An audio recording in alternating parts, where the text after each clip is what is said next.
જંગલની અંદર તુલસી શ્યામની પાછળના ભાગમાં એક રૂપાપાટ નામનું સ્થાન છે.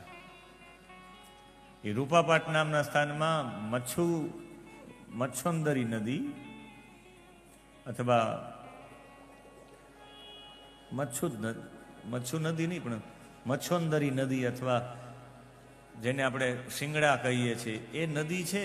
એ નદી એક આમ આવી રીતે આવી છે ને ત્યાં આમ ઓટોમેટિક એવી આમ પાટ ગોઠવાયેલી છે પથ્થરની કે ત્યાંથી પાણી આમ ઉપર ન જાય, અહીંયા પાણી ભરાયેલું જ રહે. અમારા બાલકૃષ્ણદાસ બાપુએ કહ્યું કે મેં 12 વર્ષ સુધી ત્યાં સાધના કરી મહાદેવભાઈ. અને બાલકૃષ્ણદાસ બાપુ પેલા એક બંસીવાલા બાપુ હતા, એણે પણ ખૂબ સાધના કરી. એને વર્ણન કર્યું, મને કથામાં વર્ણન કર્યું. પછી કથા પછી તો હું ઘરે આવી ગયો. ઘરે આવી ગયું પછી મને સ્વપ્નમાં આવ્યું એ આખું ચિત્ર.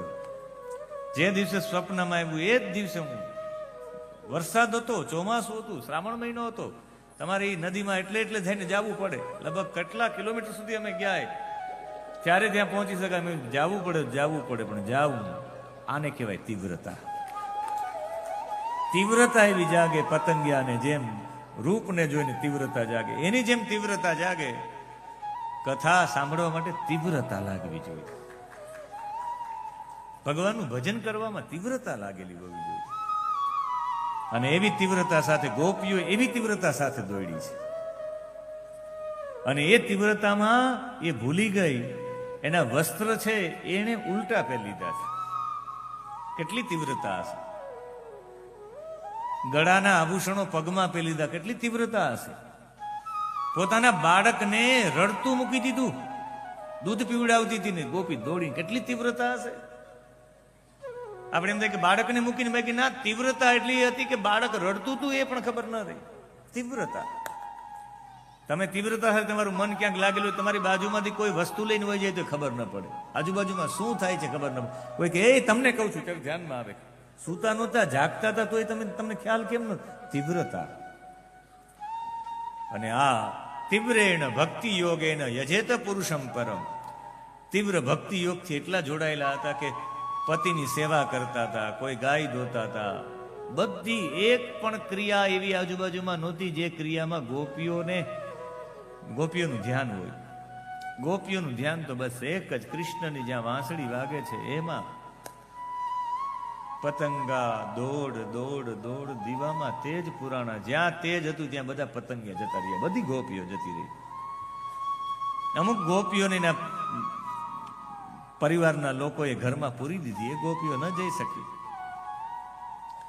કોઈ મને કહે કે આ ગોપીઓ ન જઈ શકી, એ ગોપીઓ ન જઈ શકી, એ ગોપીઓ કોણ હતી? તો હું એવું કહી શકું કે જે ગોપીઓ ન જઈ શકી, મર્યાદા સાથે જીવવા વાળી ગોપીઓ હતી, મર્યાદાના બંધનમાં હતી. અને જેને મર્યાદાના બંધનમાં રહી તો આ ગોપીઓ કરતા પહેલા પહોંચી ગઈ, આંખ બંધ કરીને સીધી ગોપીઓ ત્યાં. અને એક ગોપીઓ જયારે કૃષ્ણ પાસે પહોંચી છે કે તો બસ કૃષ્ણની એ વાંસળીના સૂરમાં એટલી એકાકાર થઈ ગઈ છે ગોપીઓ, એને એમ થાય કે બસ કૃષ્ણ વાંસળી વગાડે રાખે ને અમે કૃષ્ણનું દર્શન કરી રાખીએ.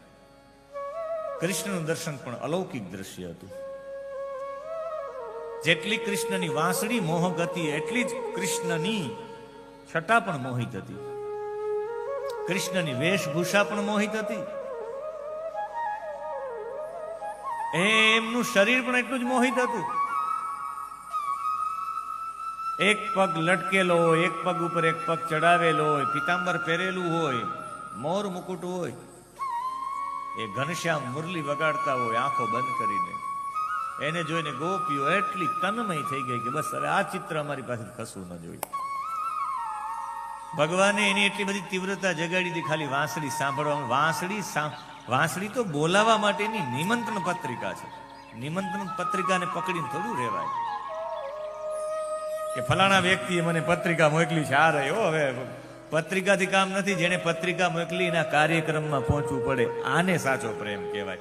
ભગવાન કહે કે આનો સાચો પ્રેમ માટે આ ખાલી વાંસળી પૂરતી સીમિત ન રહે, इसलिए બંસી બંધ કી. ભગવાન વાંસળી બંધ કરી દીધી. અને ભગવાન જાણવા માંગતા હતા કે આ તીવ્રતા વાંસળી પ્રત્યે હતી કે મારા પ્રત્યે હતી. ક્યારેક ક્યારેક તીવ્રતા હું તો સાચું માનું કે અત્યારે જે કથામાં આવે એ કથાની સાચી તીવ્રતા વાળા લોકો છે. આ કથામાં જે આવે એમાં ખાસ કરીને નારી શક્તિને તો વંદન, તમારી સાચી તીવ્રતા છે. એવા માટે તીવ્રતા છે કે તમારે અહીંથી 7:30 વાગે 8 વાગે પૂરું થાય પછી જવાનું. પછી ઓલી બધી પ્રક્રિયા તો આવે જ, રોટલી બનાવીને ભોજન બનાવવું ને એ બધી પ્રક્રિયા તો આવે જ. અહીંથી જેને સેટ કરવું, તમારા ઘરના બધા લોકોને સમય ઉપર પાછું ભોજન કરાવી દઉં, કેટલી તીવ્રતા રાખવી પડે. અહીંયા જેટલી તીવ્રતા રાખવી પડે એટલી જ તીવ્રતા રોટલીમાં પણ રાખવી પડે. કે 9 વાગ્યા છે ને હજી થયું નથી, કેટલી વ્યવસ્થા કરવી પડતી હશે. તમે 4 વાગે આવો, પેલા શાકભાજી કાપીને આવતા હશો, એ મને પાક્કો ખબર છે. તમે વ્યવસ્થા કરીને આવતા હોય કે ત્યાં જઈને પછી કંઈ કરવું જ ન પડે, સીધો વઘાર કરવો પડે, સીધી રોટલીનો લોટ પણ બાંધીને ફ્રીજમાં મૂકી આવતા હશો. કરવી પડે વ્યવસ્થા. ઘરના લોકો કંઈક 8 વાગે જોઈએ, શું કરવું? અમારે રાજકોટમાં કથા હોય તો એ જે બહેનો છે એ બધું કરીને આવે. કે ત્યાં જઈને અમારે સીધું કે અમુક લોકો તો લોયા પણ પાડીને આવે, ફ્રીજમાં મૂકીને આવે. એટલે અમુક લોકો ખીચડીનું બધું કરતા આવે, ખાલી તૈયાર રાખે, પાણી પણ ભરી રાખે, ખાલી વઘાર કરીને કુકર ચડાવી દે, 5 મિનિટમાં તૈયાર. તીવ્રતા. મેં ખીચડી ખૂબ બનાવી.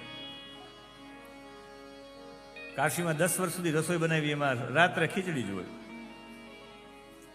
સવારે દાળ ભાત અને રોટલી હોય, પણ રાત્રે ખીચડી જ હોય પ્રાય.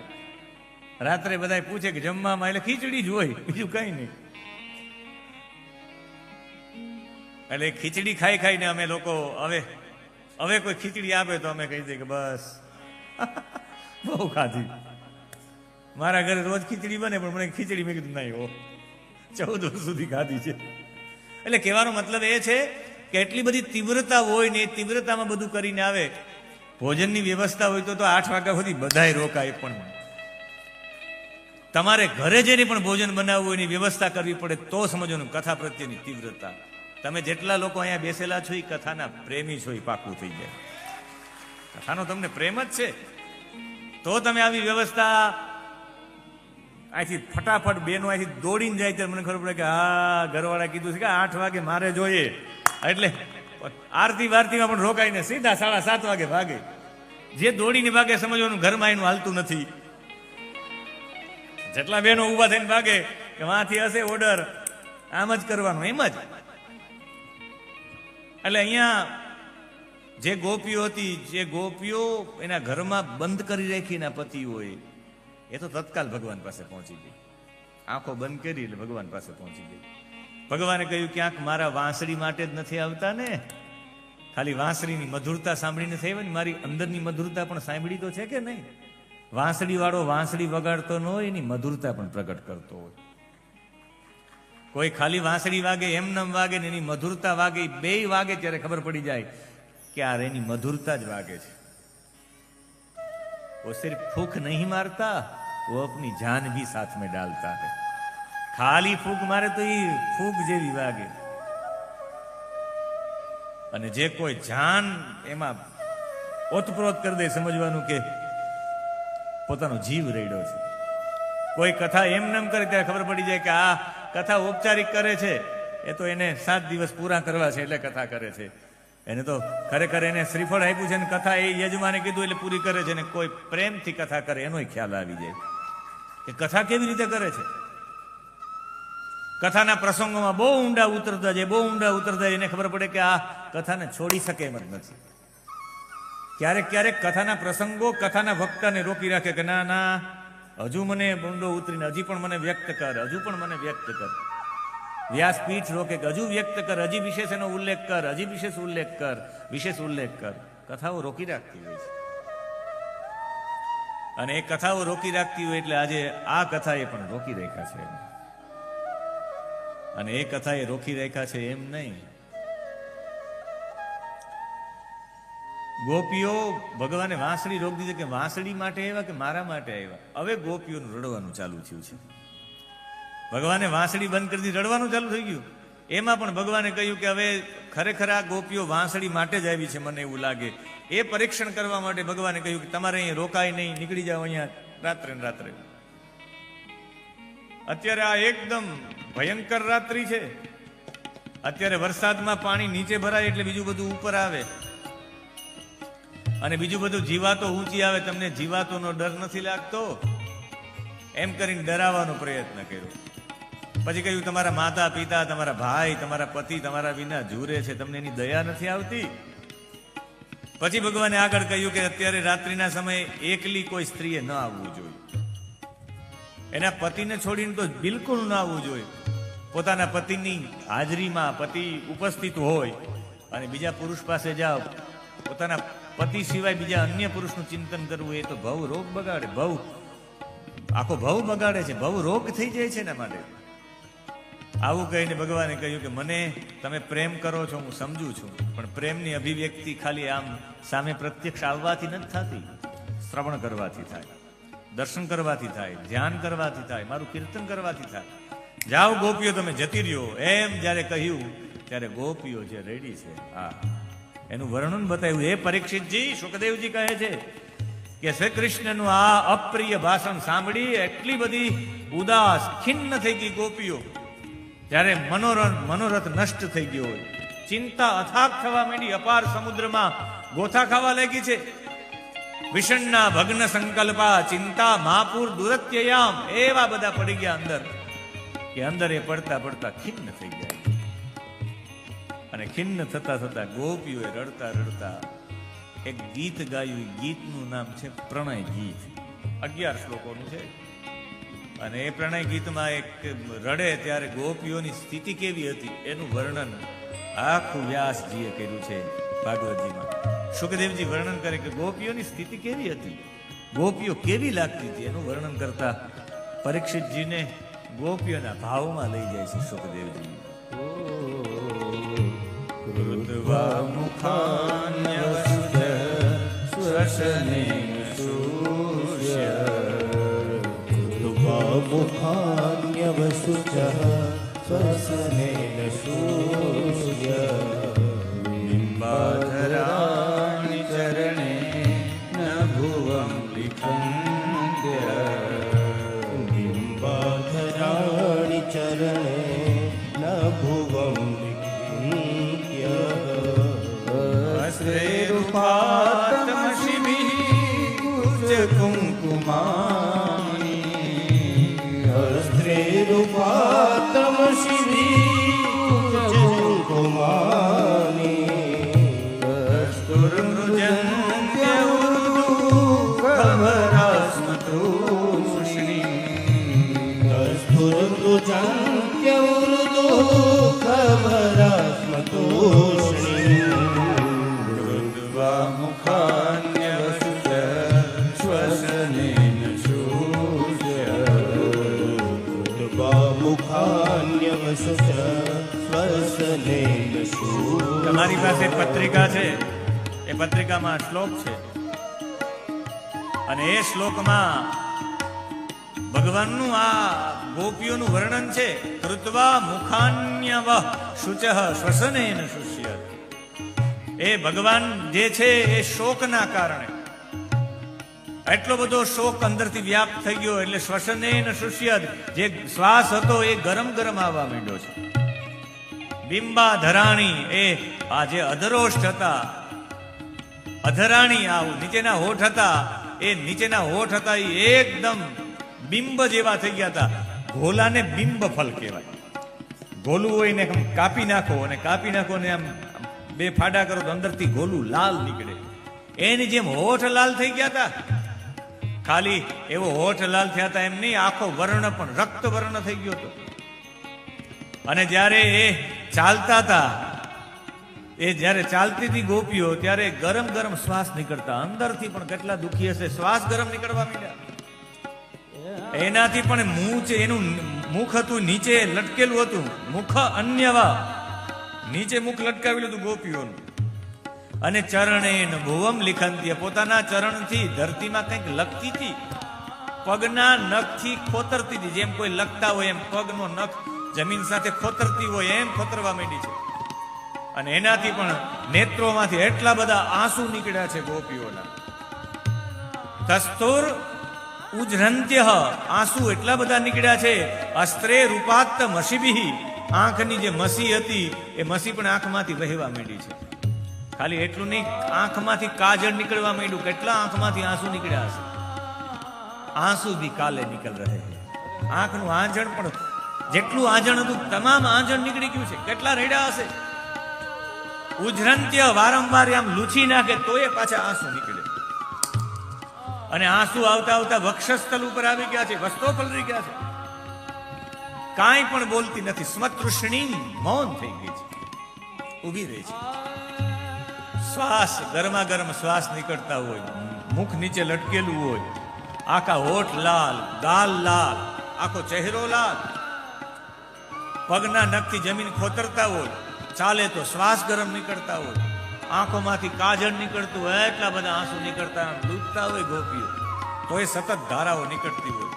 ઉરુ દુઃખ ભરા, અને અંદર ઉરની અંદર એટલું બધું દુઃખ હોય છે કે એક પણ શબ્દ બોલી ન શકે. અતિ દુઃખી વ્યક્તિ એક પણ શબ્દ બોલી ન શકે. અને નેત્રે વિમુજ્ય રુદિતો અપહતે સ્મ કિંચિત, લગાતાર રડવાના કારણે આંખો લાલ લાલ થઈ ગઈ. નથી કહેતા બહુ રેડા હોય એની આંખો લાલ થઈ જાય. આંખો રડી રડી લાલ થઈ ગઈ. આંસુઓ એટલા બધા વહ્યા છે કે આંખોમાં કઈ દેખાતું નથી. અને એવું જે કૃષ્ણ પ્રત્યે કઈ બોલી શકતા નથી. નિષ્ઠુર આવી વાણી સાંભળી ભગવાન પ્રતિભાષમાનમ, ત્યારે ગોપીઓએ એવું થયું કે હવે કઈ નહીં બોલીએ તો ભગવાનને ખબર નહીં પડે. એટલે ગોપીઓએ જે ગીત ગાયું એનું નામ છે પ્રણય ગીત. પ્રણયનો મતલબ થાય પ્રકર્ષેણ નયતિ પ્રિયતમમ. પ્રણય, પ્રણય એટલે પ્રેમ, જે તમને તમારા પ્રિયતમ સુધી લઈ જાય, તમારા પ્રિય પાત્ર સુધી લઈ જાય. પ્રિય પાત્રમાં પણ ભાવના ઊભી કરી દે એ ગીતને પ્રણય ગીત કહેવાય. 11 શ્લોકોમાં ગાયું છે કે ભગવાન જઈએ તો ક્યાં જઈએ? તમે અમને કહેશા કે જતા રહ્યો તો ક્યાં જતા રહીએ? આ જગતમાં એક જગ્યા તો એ બતાવો જ્યાં તમે ન હોય પ્રભુ. અમે તમને ખાલી એક નંદ બાબાના દીકરા તરીકે નથી જોતા, અમે તમને બ્રહ્મ તરીકે જોઈએ છીએ. અમે જે વ્રત કર્યું કે કૃષ્ણ અમને પ્રાપ્ત થાય, એ કોઈ કૃષ્ણ પતિ તરીકે પ્રાપ્ત થાય તમારી પત્ની બનવા માટે નહીં. દરેક આત્માનો પતિ પરમાત્મા છે. અમે પરમાત્માની પ્રાપ્તિ માટે વ્રત કરતા હતા. એ કોઈ પતિ બનવા માટેનું વ્રત નહોતું. પતિ એટલે સ્વામી. સ્વામી એનો મતલબ પ્રભુ અમારા શાસક થાય, અમારી ઉપર અમારા પ્રભુનું શાસન ચાલે, એના માટે અમે વ્રત કરતી હતી. આવા માટે નહીં પ્રભુ. અને અમે દરેક જગ્યાએ તમે છો. અમે તમને પરમેશ્વરના રૂપમાં તન્ન પ્રસિદ્ધ પરમેશ્વર માસ્મ છિંદ્યા આશામ વૃતામ ત્વયી ચિરાદર વિંદ નેત્ર. હે કમલ નયન, અમે લાંબા સમયથી તમારી જ ઉપાસના કરીએ છીએ. એનું મતલબ એ છે કે અમે તમને ઓળખી ગયા, તમે બ્રહ્મ છો. એક જગ્યા એવી નથી જ્યાં અમે જઈ શકીએ તમારા વિના. અને ભગવાન જો તમે પ્રસન્ન હોય તો હવે તો અમારા હાથ પગ કંઈ કામ નથી કરતા. તમારી અંદર રહેલો જે આત્મા છે એ આત્માના પાવરથી જ આ બધું હાલે. તમારો હાથ આમ થાય, પગ આમ થાય, એ પાવર 1 સેકન્ડમાં હોઈ જાય. તો હાથમાં ચાની રકાબી હોય ને આમ થઈ જાય. અમારા ગુરુજી રમાશંકર મિશ્રજી હાથમાં ચા પીતા પીતા બ્રહ્મલીન થઈ ગયા. કોઈ વાતો કરતા કરતા વાત કરતા કરતા આમ થાય. હમણાં જ કાલે માયાભાઈ એમના વાતમાં કરતા હતા કે એક ભાઈ મોબાઈલ હતો ને મોબાઈલ હાથમાંથી આમ ધ્રુજારી આવી છે, મોબાઈલ નીચેથી હાથમાંથી નીચે પડ્યો અને એ નીચે મોબાઈલ લેવા માટે ગયા. આપણે અમને બધાને એવું થયું કે આ ભાઈ તો નીચે મોબાઈલ લેવા માટે ગયા. નીચે લેવા માટે ગયા પછી ઉપર જ ન આવ્યા, નીચે પડી જ ગયા. જોઈ ગયા, રામ રામ થઈ ગયા. 1 સેકન્ડ લાગે. આ જે તેજ છે એ આત્માના તેજથી જ આ બધું પ્રકાશિત થાય. ભગવાન અમારા હાથ પગ નથી હાલતા, તમે ખરા અર્થમાં પ્રભુ અમને જતા રહ્યો એમ કહો એટલે અમારી અંદરથી અમારો આત્મા નીકળી ગયો એમ સમજી લ્યો. અને અમે તમે જો હવે પ્રભુ અમને કહેશો કે જતા રહ્યો પાછા, તો હવે અમે નહીં જઈએ, અમારો પ્રાણ જતો રહેશે. હવે તમારે જે કહેવું હોય. ગોપી એવું કહ્યું ત્યારે ભગવાનને એવું થયું કે ઇતિ વિક્લિવિતમ તાસામ શ્રુત્વા યોગેશ્વરેશ્વર. ભગવાનને ખબર પડી ગઈ કે યોગીઓના પણ ઈશ્વર છે ભગવાન. એની વ્યથા વ્યાકુળતા ભગવાન ઓળખી ગયા એની વાણીથી. હૃદય ભરાઈ ગયું કે હવે જો હું અને કહીશ તો આ એ સમયે પ્રાણ છોડી દેશે. અને એ પ્રાણ છોડી દેશે એટલે ભગવાને કહ્યું કે તમારે રાસ લેવો છે? તો કે હા. ભગવાન કે આવી જાઓ. તમારે મારી સાથે એકાકાર જ થવું છે ને? તો કે હા. અને એકાકાર થવા માટે ભગવાનના ગળામાં વૈજયંતી માલા પહેરાવી છે. અને પછી જે રાસનો આરંભ થયો છે. હો મુરલીધર છલિયા મોહન हम भी तुमको दिल दे बैठे ओ मुरलीधर छलिया मोहन हम भी तुमको दिल दे बैठे मुरलीधर छलिया मोहन हम भी तुमको दिल दे बैठे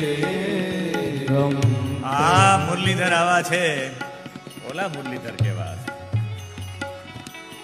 અને એ ભગવાન મુરલીધરમાં આટલો બધો સ્નેહ સાથે ગોપીઓ કહે કે અમે તમારી સાથે રાસ માટે કટિબદ્ધ છીએ. ओ गम पहले से भी कम तो न था गम पहले से भी कम तो न था एक और मुसीबत ले बैठे गम पहले से भी कम तो न था एक और मुसीबत ले बैठे मुरलीधर. ભગવાને રાસ રમવા માટેની હા પાડી. એ સમયે એક ગોપી આવીને કૃષ્ણનો હાથ પકડ્યો છે. કૃષ્ણને કહ્યું કે ચાલો મારી સાથે. અને કૃષ્ણ જેવા એને હાથ પકડી કૃષ્ણને લઈ ગયા એટલે કૃષ્ણ આમ ગોપી આમ પાછળથી હાથ પકડ્યો છે. ગોપી આગળ ચાલે, કૃષ્ણની પાછળ પાછળ ચાલે. ગોપીને એમ થયું કે આ હા હા કૃષ્ણને હું જે તરફ લઈ જાઉં કૃષ્ણ આવે છે. એક ગોપીએ કનૈયાનો હાથ પકડી કહ્યું કનૈયા, કનૈયાને આમ ફૂદેડી ફેરવા. કનૈયો ફરવા માંડી ગયો. એક ગોપી કૃષ્ણનો હાથ પકડીને યમુનાના કિનારે લઈ ગયા. એની ઉપર જલ છાંટ્યું. કૃષ્ણ આનંદિત થઈ ગયા કે ના ના ના રેવા દો. અને જલ છાંટતા છાંટતા ગોપી પણ આનંદ માણે છે, કૃષ્ણ પણ આનંદ માણે છે. કોઈ ગોપી એક વૃક્ષના ઝાડ નીચે બેસવા લઈ ગયા, કોઈ એક પથ્થર ઉપર બેસવા લઈ ગયા, કોઈ રેતીમાં બેસવા લઈ ગયા. કોઈ એક ગોપી તો કૃષ્ણના ખંભા ઉપર મસ્તક રાખી દીધું છે અને મસ્તક રાખીને કૃષ્ણ પ્રત્યે અનન્ય પ્રેમ વ્યક્ત કર્યો છે. અને એ ગોપી સ્વયં રાધાજી હતા.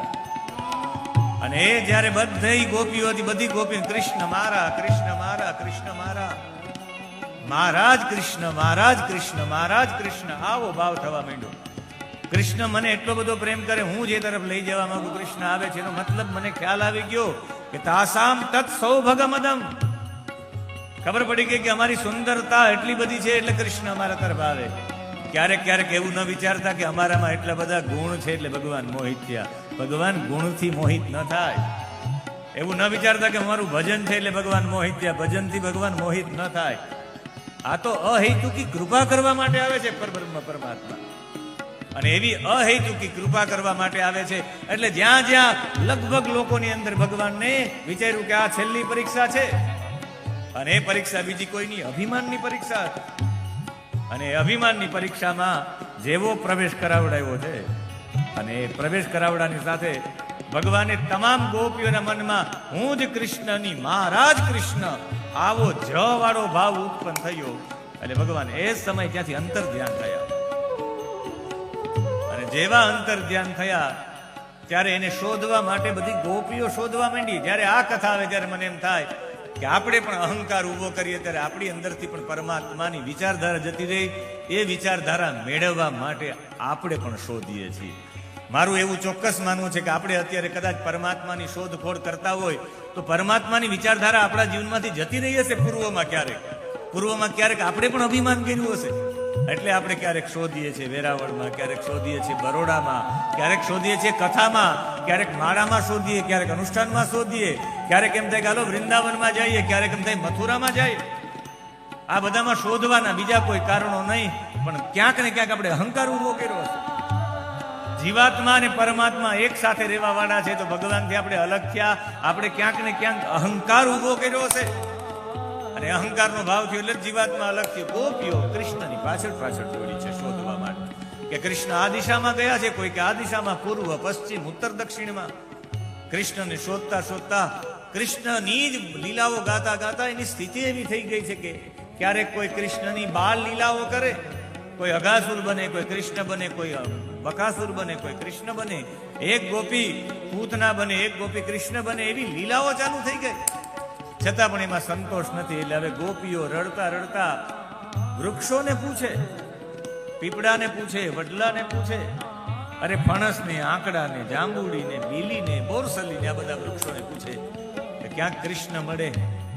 આપણે પણ કૃષ્ણને શોધવા માટે આપણી ઇન્દ્રિયોને પૂછતા રહે, ક્યારેક આંખને કે કૃષ્ણ મળશે, કાનને કહે કૃષ્ણ મળશે. કથા સાંભળીને કૃષ્ણને મેળવવાનો પ્રયત્ન છે આ ઇન્દ્રિયો દ્વારા. આ પણ એક ગોપી છે. ઠાકોરજીના દરેક દેવાલયોમાં જઈને ઠાકોરજીના દર્શન કરવા આ ગોપી દ્વારા શોધવાનો પ્રયત્ન છે, કૃષ્ણ મળે. આ હાથથી કૃષ્ણની મંદિરોની સેવા કરીને આ ઇન્દ્રિયો દ્વારા પણ કૃષ્ણને શોધવાનો પ્રયત્ન કરીએ છીએ.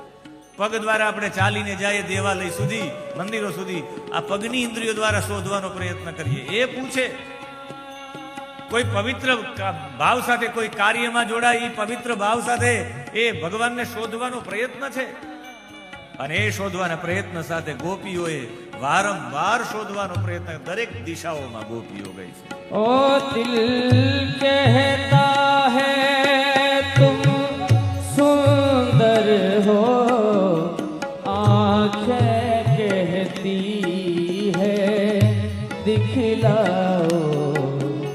दिल कहता है तुम सुंदर हो, आँखें कहती है दिखलाओ. तुम मिलते नहीं हो, आकर के तुम मिलते नहीं हो, आकर के हम कैसे कहें देखो ये बैठे मुरलीधर छलिया मोहन, तुमको दिल दे बैठे मुरलीधर. ગોપીઓને ભગવાનના ચરણ મળ્યા છે, ચરણ ચિહ્નો જોયા, કહ્યું કે આ ભગવાનના ચરણ ચિહ્નો છે.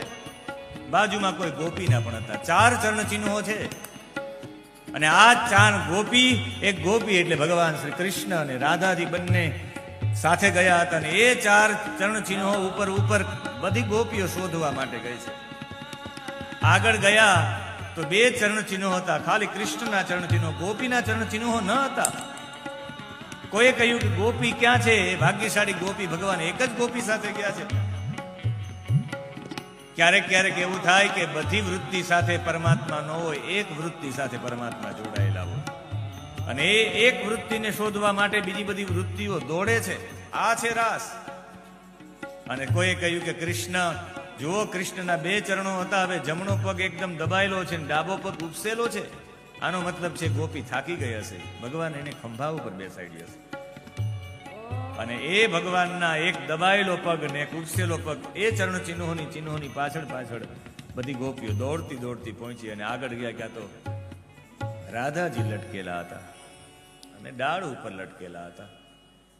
જ્યારે પ્રાર્થના કરી અને ત્યારે ઉપરથી નીચે આવ્યા, એ જ રાધાજી. વધુરન્વ તપ્યત એવો શબ્દ છે. રાધાજીનો સ્પષ્ટ ઉલ્લેખ નથી, પણ અનયા આરાધિતો નૂનમ ભગવાન હરિરીશ્વર કહીને કહ્યું કે એ જ આરાધિકા હશે. અને બેભાન થઈ જલ છાંટ્યું ત્યારે એ ભાનમાં આવ્યા ત્યારે કહ્યું કે અવમાનંચ દોરાત્મ્યાદ વિસ્મયમ પરમમ યયું. મને સૌથી વધારે તો એ દુઃખ થાય કે મેં ભગવાનનું અપમાન કર્યું. ભગવાન મને સાથે લઈ ગયા અને મેં અહંકાર ઊભો કર્યો. અને અહંકાર ઊભો કર્યો એટલે મને કહ્યું કે છે દાઢ તો પકડો, હું ખંભો બદલાવી લઉં. ને ભગવાન એ જ બાનાની હેઠળ અંતર ધ્યાન થઈ ગયા. અને જ્યારે અંતર ધ્યાન થઈ ગયા ત્યારે હવે તો કૃષ્ણને શોધવા માટે આપણે એની પાછળ પાછળ નહીં જાય. ઘોર જંગલ છે, ઘોર અંધકાર છે. ભગવાનના ચરણોમાં ભગવાને પાદુકા પણ ધારણ નથી કરી.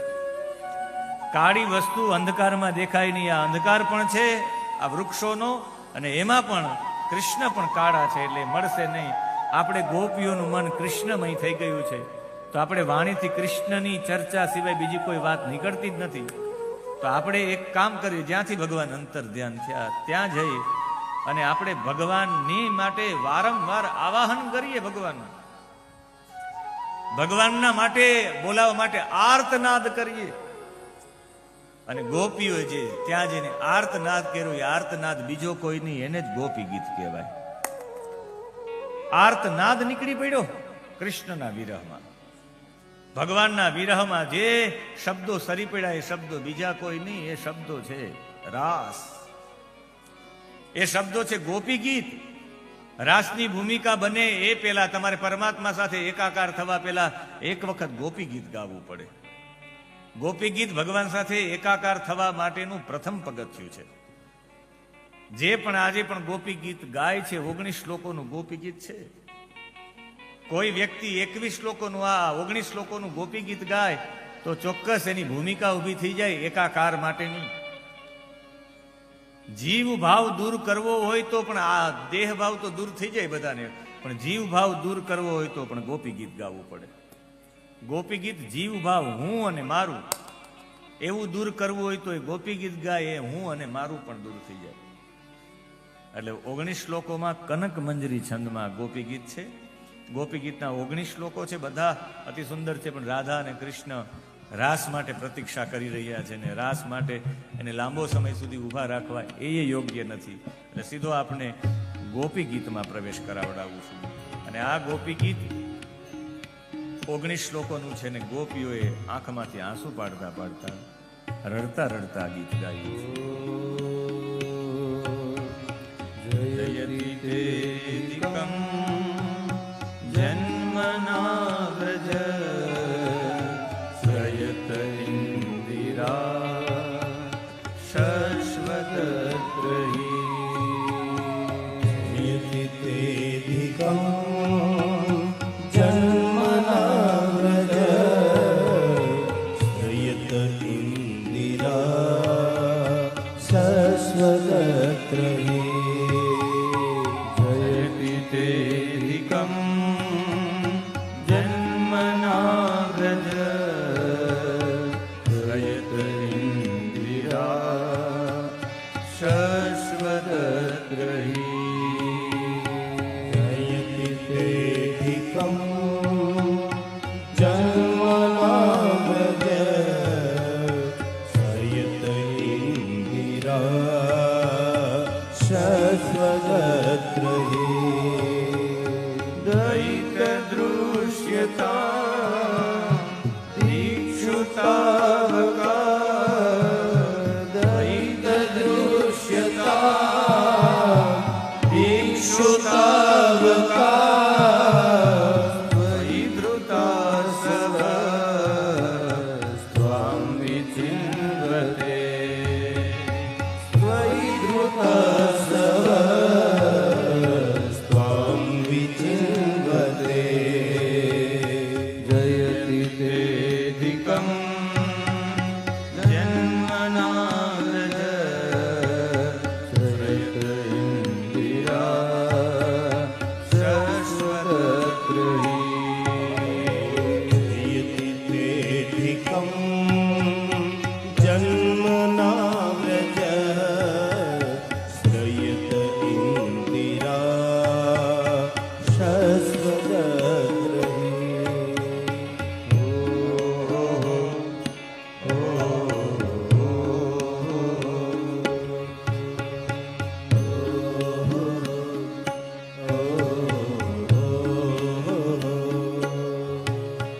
જયતી તે અધિકમ જન્મના વ્રજ. જયતી જય જયકાર થાય છે ભગવાન. તે જન્મના તમારો જ્યારથી જન્મ થયો છે, તે અધિકમ જન્મના વ્રજ, જ્યારથી તમારો તે જન્મના વ્રજ અધિકમ જયતી, જ્યારથી તમારો જન્મ થયો છે ત્યારથી વ્રજનો જય જયકાર થઈ ગયો છે. જે વ્યક્તિને પોતાનો જય જયકાર કરાવવો હોય, જે વ્યક્તિને આ શરીરનો જય જયકાર કરાવવો હોય, એને એક વખત તે જન્મના તારો જન્મ કરાવવો પડે. જેના જીવનમાં કૃષ્ણની વિચારધારા જન્મ લે એનો જય જયકાર થાય. લાંબા સમય સુધી લોકો એનો જય જયકાર કરે જેનામાં કૃષ્ણ જન્મ છે. મને કોઈ પણ વ્યક્તિ આજે નહીં, વર્ષો પછી પણ કોઈ મીરાને ભૂલાવી દે તો મને કહેજો. તમે ધારો તો એ મીરાને આ જગતમાંથી કઢાવી ન શકો. ભલે રાજસ્થાનમાં એ ઉત્પન્ન થઈ જાય, પણ મીરાને તમે ભૂલાવી જ ન શકો. કારણ કે મીરાની અંદર કૃષ્ણનો જન્મ થઈ ચૂક્યો છે, કૃષ્ણની વિચારધારાનો જન્મ થઈ ચૂક્યો છે.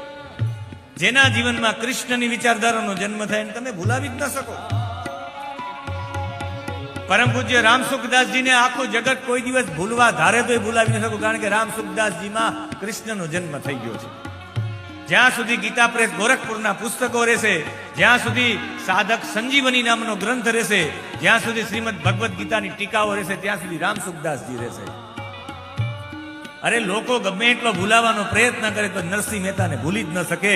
નરસિંહ મહેતાને આજે પણ કહેવું પડે, જુનાગઢ કોનું તો કહેવું પડે નરસિંહ મહેતાનું. ભૂલી જ ન શકે નરસિંહ મહેતાને, કારણ કે નરસિંહ મહેતામાં કૃષ્ણનો જન્મ થઈ ગયો છે. જ્યાં જ્યાં કૃષ્ણનો જન્મ થાય એને કોઈ ભૂલી જ ન શકે. લાખો વર્ષો વીતી જાય તો એ લોકો ભૂલી ન શકે. જેની અંદર કૃષ્ણનો જન્મ થઈ ગયો છે. અમે એક ગામમાં ગયા હતા. એ ગામમાં અમે ગયા ત્યારે એ લોકો કહેતા કે 60 વર્ષ પહેલા અમારા ગામમાં કથા થઈ હતી. મૂળા બાપાએ કથા કરાવી હતી. પછી 60 વર્ષ પછી કથા થઈ ત્યારે મને યાદ આવ્યું કે બધાને મૂળા બાપા પણ ભૂલાણા નથી. મૂળા બાપામાં કૃષ્ણનો જન્મ થઈ ગયો હતો. મૂળા બાપાને કમસે કમ એ સમયમાં એને કથા કરીને લોકો સુધી વિચારો પહોંચાડ્યા. કથા ખાલી વાતો નથી, વૈચારિક આંદોલન છે, વિચારોનું મંથન છે. વિચાર કરતા કરતા તમને અનેક વિચારો, ખાલી કથાથી અધ્યાત્મના વિચારો જ નહીં, અનેક વિચારો પ્રાપ્ત થાય. અનેક પ્રકારના તમને વિચારો પ્રાપ્ત થાય. તમારે કદાચ કોઈ નિર્ણય શક્તિ તમને પાવરફુલ, નિર્ણય શું લેવો એ પણ કથામાં બેસો તો નિર્ણય આવી જાય. અનેક વિચાર કરતો કરી દે માણસને, એનું નામ થશે કથા. પછી ખાલી કથામાં જ નહીં, દરેક બાબતમાં વિચારતો થઈ જાય, ઊંડાણપૂર્વકનું સ્વાધ્યાય કરતો થઈ જાય, ઊંડાણપૂર્વકનું અધ્યયન કરતો થઈ જાય, પછી એ કામમાં લાગી જાય. બધું કલ્યાણકારી. ક્યારેક વિચાર વિનાનો કોઈ કાર્ય કર્યું હોય તો લાંબા ગાળે બહુ મુશ્કેલી વાળું થઈ જાય, ફસાવાળું. તમને વિચારતા કરી દે એનું નામ તો કથા છે. અને વિચારતા કરી દે એટલે આ કહે છે કે ભગવાન તારો જન્મ આ શરીરમાં થઈ જાય. બધા કહે કે શા માટે તમે કૃષ્ણની કથામાં આવો? કે અમે દરેક કથામાં જાય ને ચોથા દિવસે કૃષ્ણ જન્મ થાય. રોજ માટે અમે કથામાં કૃષ્ણ જન્મ કરાવીએ. ક્યારેક તો અમારામાં કૃષ્ણ જન્મ થાય. દર વખતે કૃષ્ણ જન્મ કથામાં જ થાય, કથામાં થાય. તો એક દિવસ તો આ માથામાં પણ થાય, રોજ કથામાં થાય એમ નહીં, ક્યારેક આ માથામાં થાય. કૃષ્ણનો જન્મ, કૃષ્ણની વિચારધારા. લોકોને સતત પ્રેમ આપો, સતત પ્રેમ આપો, એ કૃષ્ણની વિચારધારા છે. જેને કૃષ્ણ માટે કેવા કેવા શબ્દો કહ્યા. સત્રાજીતે કે મારા ભાઈને મારનારો ને મણી ચોરનારો આ છે. જાહેરમાં ભગવાન ઉપર આક્ષેપ આપ્યો. જાહેરમાં કૃષ્ણ વિશે કેવું કેવું બોલ્યા કે પગ મૂકી શકવો ન જોઈએ આ કૃષ્ણ. ભલે ને રાજાધિરાજ હોય, આ સભાનો અધ્યક્ષ ભલે હોય, પણ જ્યાં સુધી એના ઉપર મણીનો આક્ષેપ છે, એ મણીનો આક્ષેપ ને મારા ભાઈને મારવાનો આક્ષેપ દૂર ન થાય ત્યાં સુધી સુધર્મ નામની સભામાં આવી ન શકે. આવું કૃષ્ણ જેવા વ્યક્તિત્વને, જે રાજા હોય, ઉગ્રસેન રાજા, એની ઉપર એક સભા હોય, એ સભાનું એક મંડળ હોય, એ મંડળની ઉપર એક અધ્યક્ષ હોય, એને રાજાધિરાજ કહેવાય. આટલી મોટી હસ્તીને કોઈ કહી દે અત્યારના સમયમાં રાષ્ટ્રપતિને કેવું ને ત્યારે કૃષ્ણને કેવું, તો એ કૃષ્ણ કઈ બોલ્યા નહીં. કૃષ્ણ કે ભલે કઈ વાંધો નહીં, મેં નથી કર્યું, નિર્દોષ છું, અને મારી ઉપર આક્ષેપ છે ત્યાં હું સુધર્મા નામની સભામાં નહીં આવું. સુધર્મા નામની સભામાં પણ ન આવ્યા. છેલ્લે મણીને શોધી આવ્યા, જાંબુવતીને લઈ આવ્યા, અને આખી ચર્ચા બધાની વચ્ચે કહી. ત્યારે સત્રાજી મૂંઝાઈ ગયો કે હવે મારે સંબંધ સુધારવા હોય તો અને જાહેરમાં બધા લોકો હતા, એની વચ્ચે એની દીકરીનો હાથ એના હાથમાં આપી દીધો કે મારી દીકરી સત્યભામા તમારી પત્ની, જાઓ. દીકરી આપીને આ મણી પણ આપ્યો. પણ કૃષ્ણ એવા ન હતા કે બદલો લે. કૃષ્ણએ વિચાર્યું કે હું તો પ્રેમનો સંદેશો આપવા માટે આવ્યો. જો આની દીકરીનો હાથ નહીં સ્વીકારું તો કહેશે કે હજુ પણ મનમાં વેર છે. એક સેકન્ડમાં એટલું જેને અપમાન કર્યું હોય એના અપમાનને ભૂલીને આ દીકરીનો હાથ સ્વીકારી લેવો, આને કહેવાય પ્રેમની પરાકાષ્ઠા. આ છે કૃષ્ણ. જેના જેના જીવનમાં આવી કૃષ્ણની વિચારધારા જન્મી જાય, સમજી લેવાનું કૃષ્ણનો જન્મ થઈ ગયો. એનો જય જયકાર થાય. જય જય કઈ કરાવવા માટે નહીં, પણ લોકોને કેવું જ ન પડે, લોકોના મુખે એનો જય જયકાર થઈ જાય. જેના જીવનમાં કૃષ્ણ જન્મી ગયા છે. શ્રયત ઇન્દિરા શશ્વદત્ત રહી. અને જેના જીવનમાં કૃષ્ણનો જન્મ થઈ જાય ત્યાં લક્ષ્મીજીને બોલાવવા ન પડે, લક્ષ્મીજી આવી જાય, સેવા કરવા માટે આવી જાય. તમારી લક્ષ્મી એ સેવા કરવા વાળી છે કે તમારી લક્ષ્મી છે એ ચોકીદારી કરવા માટેની છે? ઘણા લોકોની લક્ષ્મી ચોકી કરવા માટેની હોય છે. થોડી વાર બેસવું હોય તો આ બંને યુગલ સરકારને સોફો પાથરી જો બેસી થાકી ન જાય. અમારા રાધા કૃષ્ણ રાત સુધી આપણે પણ એમને એ સ્થાન ઉપર રાત સુધી એ અહીંયા રહે, લાંબા સમય સુધી. હું તો રાધા કૃષ્ણની ચર્ચા કરતો હતો ને ઝાંખી તૈયાર જ હતા. મેં કીધું રાધા કૃષ્ણને પ્રતીક્ષા નથી કરાવી. એટલે એ યુગલ સરકાર દ્રશ્યમાન થાય ને બંનેના દર્શનીય બંનેના મુખ છે. એટલે એવું થયું કે દર્શનીય બંનેનું ચિત્ર સામે રહે અને રાધા કૃષ્ણની સાક્ષીમાં જ ગોપી ગીત ગાય, રાધા કૃષ્ણની ઉપસ્થિતિમાં ગોપી ગીત ગાય. એટલે એ ભગવાન ગોપી ગીત જે ગાયું છે એ ગોપી ગીતમાં લક્ષ્મી તમારી અહીંયા સેવાવાળી બની જાય તો સમજવાનું કે કૃષ્ણનો જન્મ થઈ ગયો છે. કૃષ્ણનો જન્મ થઈ જાય તમારી અંદર તો એ લક્ષ્મીજી સેવાના રૂપમાં આવે. એ લક્ષ્મીજી બધાની સેવા કરવા વાળા થાય. બિરાજો બંને રાધા કૃષ્ણ યુગલ સ્વરૂપ. બાકી તમારી લક્ષ્મી ખાલી ચોકીદારી માટે થાય. નો એક વ્યક્તિ હતો, એ રોજ માટે એની પાસે 35 જેટલા સોનાના બિસ્કીટ હતા. સોનાના બિસ્કીટ રોજ માટે પેક કરી, ગાયનું ગમાણ હતું, ગાયનું ગૌશાળા હતી, બધી ગાયોની વચ્ચે ખાડો કરીને એમાં દાટી ને ઉપર બધું કપડું બપડું ઢાંકી દે ને ઉપર ધૂળ બૂળ ઢાંકી દે. રોજ રાત્રે બધા સુઈ જાય, પછી 2 વાગે જાગે ને ઓલું ઊંચકે, પછી અંદરથી ઓલો કાઢે ને બિસ્કીટ ગણે 35 જ છે ને, તો કે હા, પાછું પેક કરી પાછું ઢાંકી પાછા સુઈ જાય. રોજ કરે. એમાં કોઈ ચોરને ખબર પડી ગઈ ને ચોર એમાંથી સોનાના બિસ્કીટ બધા લઈ ગયા ને પથ્થર ભરી દીધા. એક દિવસ ખોયલું ને જોયું કે તો સોનાના બિસ્કીટ નહીં, એની જગ્યાએ 35 પથ્થરો હતા. રડવા માંડ્યો. આખું ગામ ભેગું થયું. બધા કે શા માટે રડે? કે મારા 35 બિસ્કીટ હતા સોનાના. અરે ઘણા બધા વર્ષોથી મેં સાચવા હતા. કે એક પણ અત્યાર સુધી બિસ્કીટ વાપર્યું જ નહીં? તો કે નહીં. સેજ પણ ઉપયોગ નહીં? તો કે હા. તો કે રડવાની જરૂર નથી, તારે સોનાના બિસ્કીટ હોય કે પથ્થર હોય તારે ગણવાના જ હતા, તો પથ્થર ને સોનાના બિસ્કીટ જાણીને ગણ. તમારી લક્ષ્મી ખાલી દેખાવ માટેની લક્ષ્મી હોય તો એ લક્ષ્મી.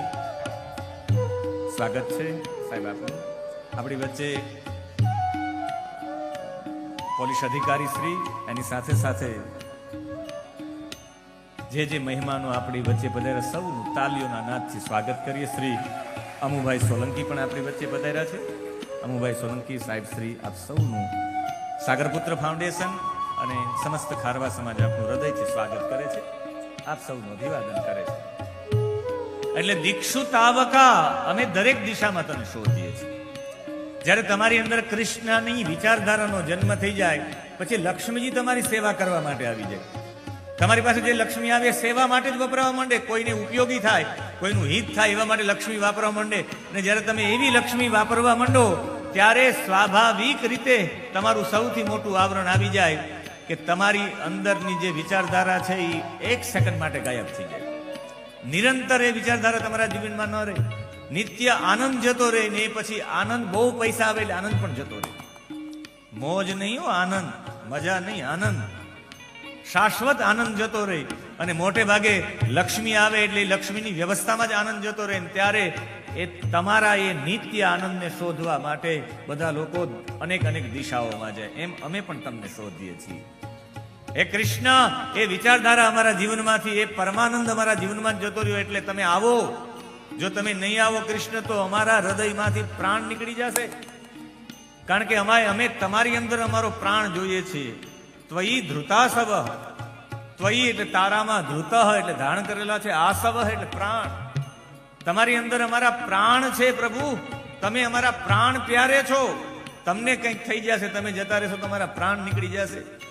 એટલે ભગવાન ત્વામ વિચિન્વતે, અમે તમને શોધીએ છીએ. એટલે ભગવાન પ્રગટ થાવ, ભગવાન પ્રગટ થાવ. તમે પ્રગટ ન થાવ તો તમારી વાણી પ્રગટ કરો, તમારી વાણી પ્રગટ ન કરો, તમારી ચર્ચા કરવા વાળો કોઈ મળી જાય, તમારો ચર્ચા કરવા વાળો, તમારો હાથની ઓરાઓ અમને પધરાવો, તમારા ચરણની ઓરાઓ પધરાવો, તમારું તેજ પધરાવો, તમારી અનુભૂતિ થાય એવી ઓરાઓ મોકલો પ્રભુ. બાકી અમે તમારા વિના જીવી શકીએ એમ નથી. ભગવાન, અમે અમારા દિવસો કેમ પસાર કરીએ જ્યારે તમે ગાયો લઈ અને જ્યારે ગાયો ચરાવવા માટે જાઓ અને તમે સવારના જાઓ, સાંજે આવો, ત્યાં સુધીનો અમારો સમય એક એક ક્ષણ એક એક યુગ જેવી લાગે. મુશ્કેલનો સમય પાર કરવો બહુ મુશ્કેલી થઈ જાય, દુઃખનો સમય પાર કરવો બહુ મુશ્કેલ. અમારા માટે એ દુઃખદાયક અમારી ક્ષણો હોય. તમે જ્યારે ગાયો ચરાવવા જાઓ ત્યારે ભગવાન અમારી સ્થિતિ કેટલી કફોડી થાય એના માટેનું વર્ણન કરતા ગોપીઓ કહે કે જ્યારે તમે ઘાસમાં ચાલીને જતા હોય, એ ઘાસ તમારા પગમાં વાગતું હોય, અરે દર્ભ તમારા પગમાં વાગતો હોય, કાંટા તમારા પગમાં વાગતા હોય, પથ્થર તમારા પગમાં વાગતા હોય, તમારા ઉઘાડા પગ હોય. ભગવાન, ઝીણી ઝીણી કાંકરીઓ તમારા પગમાં વાગે, તમારા પગમાં નહીં, અમારા કાળજામાં વાગે. જે કાંટા પડ્યા હોય કાંટા તમારા પગમાં વાગતા નથી, એ કાંટા અમારા કાળજામાં વાગે છે. અને ભગવાન, ઓલા ઘાસમાં તમે ચાલો, એ ઘાસ તમારા પગમાં આડે ત્યારે એ દર્દની અનુભૂતિ આપને નહીં, અમને થાય છે. એટલા અમે તમારી સાથે ઓતપ્રોત છે. ગોપીઓ ભગવાનને કહે છે, ચલસિયત વ્રજા ચારયન પશુન નલિન સુંદરમ નાથ તે પદમ. જલસિયત વ્રજા ચારયન પશુન નલિન સુંદરમ નાથ તે પદમ. જલસિયત વ્રજા ચારયન પશુન નલિન સુંદરમ નાથ તે પદમ. જલસિયત વ્રજા ચારયન પશુન નલિન સુંદરમ નાથ તે પદમ. શીલતૃણાંકુરે સીદતીતિના કરુણાપુરે સીદતીતિના. શીલતૃણાંકુરે સીદતીતિના. શીલતૃણાપુરે સીદતીતિના. કલિલકામના કાંત ગચ્છતિ. કલિલકામના કાંત ગચ્છતિ. જલસિયત વ્રજા ચારયન પશુન નલિન સુંદરમ નાથ તે પદમ. જલસિયત વ્રજા ચારયન પશુન નલિન સુંદરમ નાથ તે પદમ. હે પ્રભુ, ચલસી તમે ચાલીને જાઓ, યદ વ્રજાત તમે વ્રજથી ચાલીને જાઓ. ભગવાન, ચારયન પશુન તમે પશુને ચારવા માટે વ્રજથી જતા રહો. ત્યારે હે નલિન સુંદર, નલિન એટલે કમળ જેવા સુંદર. ભગવાન, તમે કેટલા છો, તમારા ચરણ કેવા છે. તે પદમ એટલે તે એટલે તમારા પદમ એટલે તમારા પગ કેવા છે. ભગવાન, નલિન સુંદર, અરે કમળથી પણ કોમળ છે. કમળ જેટલા કોમળ ન હોય એટલા તમારા ચરણ કોમળ છે ને. ભગવાન, એ સમયે તમે વ્રજથી પશુઓને ચરાવવા માટે, ગાયોને ચરાવવા માટે જાઓ ત્યારે શીલ તૃણ અંકુરેહી. શીલ એટલે નાના નાના પથ્થરોની કાંકરીઓ. તૃણનો મતલબ થાય કાંટાવા ઘાસ. સૂકું સૂકું ઘાસ તમારા પગમાં અડતું હોય, અને અંકુરે એટલે કાંટાઓ, સીદતી ન, જ્યારે તમારા પગમાં અડતા હોય ત્યારે કલિલતા મન કાંત ગચ્છતિ, અમારું મન એકદમ દુઃખી થઈ જાય છે, અમારું મન બેચેન થઈ જાય છે. ભગવાન, કાંટો તમારા પગમાં નથી વાગતો, અમને વાગે છે. અહીંયા ભાવ એ છે વ્રજાત, વ્રજ એટલે હૃદય, એક અર્થ. વ્રજાત એટલે વ્રતથી શું, તો કે ભગવાન ચારયન પશુને, પશુને એટલે આ પશુ એટલે આ ઇન્દ્રિયો, ઇન્દ્રિયો પશુ છે. આ ઇન્દ્રિયોને રાજી રાખવા માટે જે ચેતના છે, ઇન્દ્રિયોને રાજી રાખવા માટે હૃદયમાંથી ચેતના જતી રહે, ભાવ જગતમાંથી ચેતના જતી રહે, અને ઇન્દ્રિયોને રાજી કરવામાં, હાથને રાજી કરવામાં, મુખને રાજી કરવામાં, જીભને રાજી કરવામાં, નાકને રાજી કરવામાં, આંખને રાજી કરવામાં, કાનને રાજી કરવામાં, ઇન્દ્રિયો ભોગવાત તરફ જાય ત્યારે ભગવાન અમને એટલું દુઃખ થાય છે. અમારી ઇન્દ્રિયો, ભગવાન તમે નહીં રહ્યો અમારી સાથે, તમારી ઇન્દ્રિયો જ્યાં ત્યાં દોડવા માંડશે. એ સત્વગુણી બની જશે, એ રજોગુણી બની જશે, તમોગુણી બની જશે. પથ્થર છે એ તમોગુણી કહેવાય, એટલે શીલ એટલે તમોગુણી પથ્થર. એના પછી ઘાસ છે એ રજોગુણી કહેવાય, અને જે ઘાસ છે એ રજોગુણી છે. આ કાંટા છે રજોગુણી છે, એક કાંટાથી બીજા કાંટાને કાપી રજોગુણી છે, અને ઘાસ છે એ સત્વગુણી છે, જેમાં દર્ભ જેવા પણ ઘાસ થાય એ સત્વગુણી છે. સત્વગુણ, રજોગુણ ને તમોગુણ અમારામાં વ્યાપી જાય. અમે સત્વગુણ, તમોગુણ અને સત્વગુણ, રજોગુણ ને તમોગુણ થી બહાર થાય, આ ત્રણેય ગુણ થી પર થઈ જાવ તો મહાદેવ જેવા બની જાઓ. મહાદેવજી ત્રણેય ગુણોથી પર છે, ત્રિગુણાતીત, એટલે આમ બેઠા રહે આનંદમાં હજારો વર્ષો સુધી. સંપૂર્ણ નિજાનંદમાં રહેવું હોય તો આ ત્રણેય ગુણોથી પર થવું પડે, ને એ પર થવું પડે તો ભગવાન અમારા હૃદયમાં, અમારા ભાવમાં, અમારા વ્રજમાં તમે જ રહેવા જોઈએ. સતત તમારું અનુસંધાન રહે, સતત. એટલે સવારમાં ભગવાનને ભજીએ, બપોરે ભજીએ, સાંજે ભજીએ. સવારમાં સત્વગુણ પ્રભાવશાળી હોય, એ સત્વગુણમાં પણ મારા પ્રભુ મારી સાથે રહે. બપોરે રજોગુણ પ્રભાવશાળી હોય, જલ્દી કામ પટાવીએ જલ્દી જમી લે એવો ભાવ હોય, રજોગુણમાં પણ મારા પરમાત્મા મારી સાથે રહેવા જોઈએ. સાંજના તમોગુણ હોય, મોટા ભાગની દારૂની બોટલો સાંજે જ ખુલે, રાત્રે નીંદર આવે, રાત્રે ઝઘડો કરવાનું થાય, એ બધું તમોગુણના પ્રતિક, ત્યારે પણ મારા પરમાત્મા સાથે રહેવા જોઈએ. એટલે સવાર, બપોર અને સાંજ ભગવાનને યાદ કરવાનો મહિમા છે. સતત ભગવાન તમે મારી સાથે રહો એટલે માળા કરવાનો મહિમા છે. સતત ભગવાનનું સ્મરણ કરવું, ભગવાન મારી સાથે છે તો એવી સ્થિતિ બની રહી. અમુક મહાપુરુષોની તમે સ્થિતિ જોવ સદા માટે આનંદમાં, એની સ્થિતિની પાછળનું કારણ છે કે પરમાત્મા તમે એની સાથે છો. અને અંતે ગોપી ગીત તો બહુ છે, પણ આ બે શ્લોક સાથે ગોપીઓ રડતા રડતા પ્રગાયંત્ય પ્રલપંત્યશ્ચ, ખૂબ ગોપીઓ રેડી. અને એ ગોપીઓ ખૂબ રેડી પછી ભગવાન એની સામે પ્રગટ થયા. ભગવાન શા માટે પ્રગટ થયા, કેમ થયા, એની આખી ચર્ચા છે. પણ એ ચર્ચા કરતા પેલા ગોપીઓ કહે કે અમારી પાસે સમય નથી, હમણાં 7 વાગે જાન આવી જશે, અને એ જાન આવી જાય પેલા અમારો રાસ અધૂરો ન રહી જાય. એટલે રાસમાં એક એક ગોપી અને એક એક કાન, એવી અનુભૂતિ થઈ. આપણી વચ્ચે પણ આ રાધા કૃષ્ણ છે, એ પણ તમારી વચ્ચે આવશે. અને રાસની અનુભૂતિ કરતા કરતા રાસમાં આનંદ એવા માટે આવે કે તમે વારંવાર જમણો પગ પછાડો એટલે ડાબું નાક ચાલુ થઈ જાય, ડાબો પગ પછાડો એટલે જમણું નાક, ડાબો હાથ પછાડો તો જમણું નાક, જમણો હાથ પછાડો તો ડાબું નાક, ડાબું જમણું, ડાબું જમણું, એમ થતા હતા ઓચિંતા એક નાડીને બદલવું હોય બીજી નાડીમાં તો એને સુષુમ્ના ચાલુ કરીને બે નાકમાં શ્વાસ આવીને જ નાડી બદલે. વારંવાર નાડી બદલે તો ઓટોમેટિક સુષુમ્ના ચાલુ થઈ જાય. સુષુમ્નામાં 2 વસ્તુ થાય, તમારો ધ્યેય છે એ દ્રઢ થાય, અને બીજું તમને આનંદની અનુભૂતિ થાય. અને એ આનંદની અનુભૂતિ થાય એ માટે રાસ છે. રાસ રમવાથી આનંદ જ આવે, એનો મતલબ સુષુમ્ના ચાલુ થઈ જાય. અને સુષુમ્ના ચાલુ થઈ પછી એટલો બધો આનંદ આવે, પગે ન દુખે, બીજું બધું આપણે બીજી બધી વસ્તુ પણ ભૂલી જાય ક્યાં શું પડ્યું છે. એ રાસમાં તન્મય થવાની પાછળનું કારણ છે સુષુમ્ના. એટલે સુષુમ્ના ચાલુ કરવા માટેનો આ પ્રયોગ છે. એટલે 10 મિનિટ માટે સુષુમ્ના ચાલુ કરવા માટે આપણે પ્રવેશ કરીએ, અને પ્રવેશ કરવા સાથે રાસમાં સંમિલિત થઈએ.